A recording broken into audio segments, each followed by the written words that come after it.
శాసనసభ్యులు అన్న గంగుల కమలాకరణ గారు ఈ కార్యక్రమానికి గౌరవ పార్టీ ఇన్ఛార్జిగా విచ్చేసిన శాసన మండలి ఉపాధ్యక్షులు పెద్దలు అన్న బండా ప్రకాష్ గారు, మానకొండూరు మాజీ శాసనసభ్యులు అన్న మీ అందరికీ ఆప్తులు పెద్దలు రసమై బాలకృష్ణ గారు, చొప్పదండి మాజీ శాసనసభ్యులు గౌరవనీయులు అన్నగారు రవిశంకర్ గారు, గౌరవ కరీంనగర్ మేయర్ గారు, డిప్యూటీ మేయర్ గారు, వేదికపైన ఆసీనులైన గౌరవనీయులైన కార్పొరేటర్లు, గౌరవ తిమ్మాపూర్ మండల నాయకులందరికీ పేరు పేరున, అదేవిధంగా హుజూరాబాద్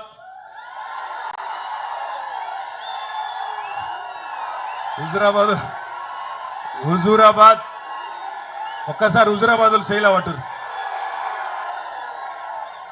హుస్నాబాద్ శైలా పట్టురు ఏడున్నారు, హుస్నాబాద్, అదేవిధంగా కరీంనగర్, మానకొండూర్, సొప్పదండి నుండి విచ్చేసిన మా అన్నదమ్ములకు, వేదిక పైన ఆడబిడ్డలకు, పత్రికా మిత్రులకు పేరు పేరున హృదయపూర్వకంగా మీ అందరికి కూడా నమస్కారం, మీ అందరికి కూడా ఉద్యమాభివందనం.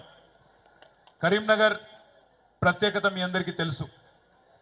తెలంగాణ రాష్ట్ర సమితి అనే పార్టీకి జన్మనిచ్చిన పురిటిగడ్డ కరీంనగర్. ఆనాడు 2001 మే 17 నాడు కరీంనగర్లో జరిగిన సింహగర్జనతోనే సింహం లాంటి నాయకుడు కేసీఆర్ గారి గురించి దేశం మొత్తం తెలిసింది అంటే దానికి కారణం ఈ గడ్డ కరీంనగర్ అనే విషయం నేను మీకు గుర్తు చేస్తున్నా. జన్మనిచ్చింది కరీంనగర్. 2006లో ఎక్కడున్నది తెలంగాణ అని ఈసడించుకున్న కాంగ్రెస్ వాళ్లకు 2 లక్షల ఓట్లతో సమాధానం చెప్పిన గడ్డ, పునర్జన్మనిచ్చిన గడ్డ కూడా ఇదే కరీంనగర్.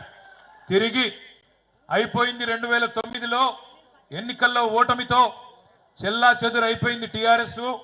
ఇక తెలంగాణ వాదం ఉండది, తెలంగాణ రాష్ట్రం ఇక మర్చిపోవాలి అనే సందర్భంలో మళ్ళీ ఇదే కరీంనగర్లో ఆనాడు కేసీఆర్ గారు రణనినాదం చేసి నిరాహార దీక్షకు బయలుదేరితే, నా శవయాత్రనో లేదా తెలంగాణ జైత్ర యాత్రనో అని బయలుదేరితే ఇదే అల్గనూరులో మళ్ళొక్కసారి ఆనాడు బ్రహ్మాండంగా ఉద్యమానికి ఊపిరి పోసిన కరీంనగర్ గడ్డకు వందనం, కరీంనగర్ బిడ్డకు వందనం. మీ అందరికీ పేరు పేరున శిరస్సు వంచి నమస్కారం. ఇవాళ కరీంనగరే లేకపోతే, కరీంనగర్ పోరాట స్ఫూర్తే లేకపోతే ఇవాళ వాస్తవానికి తెలంగాణ రాష్ట్రం సిద్ధించునో లేదో నాకైతే అనుమానమే. అట్లాంటి ఈ కరీంనగర్లో ఈరోజు నవంబర్ 29 నాడు 15 సంవత్సరాలు కేసీఆర్ గారి ఆమరణ దీక్షకు నిండుతున్న సందర్భంగా నన్ను ఆహ్వానించిన పెద్దలు గౌరవనీయులు గంగుల కమలాకర్ గారికి, రసమై బాలకృష్ణ గారికి, జిల్లా అధ్యక్షులు జీవి రామకృష్ణారావు గారికి హృదయపూర్వకంగా నా ధన్యవాదాలు. మిత్రులందరికీ నాదొకటే విజ్ఞప్తి, ఒకటే ప్రార్థన. మనం ఎటు పోతున్నామో తెలుసుకోవాలంటే ఎక్కడ ప్రారంభమైనమో కూడా యాద్ చేసుకోవాల్సిన బాధ్యత మనందరి మీద ఉన్నది. పెద్దలు కేసీఆర్ గారు ఒకసారి కాదు 100ల సార్లు చెప్తా ఉంటారు. తాను స్వయంగా పాటలు కూడా రాసిండ్రు.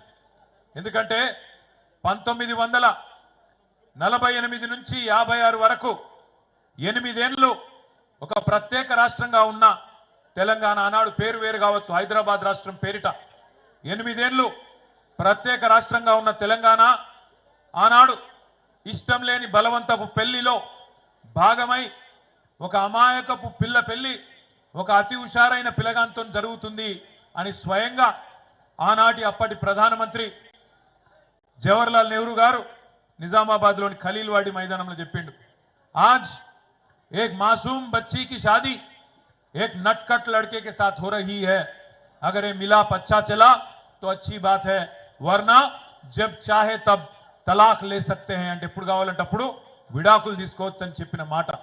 ఆనాడు ఇష్టం లేని పెళ్లి చేసింది కాంగ్రెస్ పార్టీదే. ఆ తప్పు చేసింది కాంగ్రెస్. 1956 నుంచి 68 వరకు అడుగడుగున అన్యాయం జరిగితే 68లోనే మరల పడ్డది తెలంగాణ. 1968లో ప్రారంభమైన ఉద్యమం 71 వరకు 3 సంవత్సరాల పాటు అద్భుతంగా సాగింది. కరీంనగర్ కావచ్చు, తెలంగాణలోని ఆనాటి 10 జిల్లాలు కావచ్చు అద్భుతంగా కదిలినాయి. తెలంగాణ పౌరుషాన్ని చాటుతూ 1971 పార్లమెంట్ ఎన్నికల్లో భారతదేశం మొత్తం కాంగ్రెస్ గెలిస్తే ఒక్క తెలంగాణలో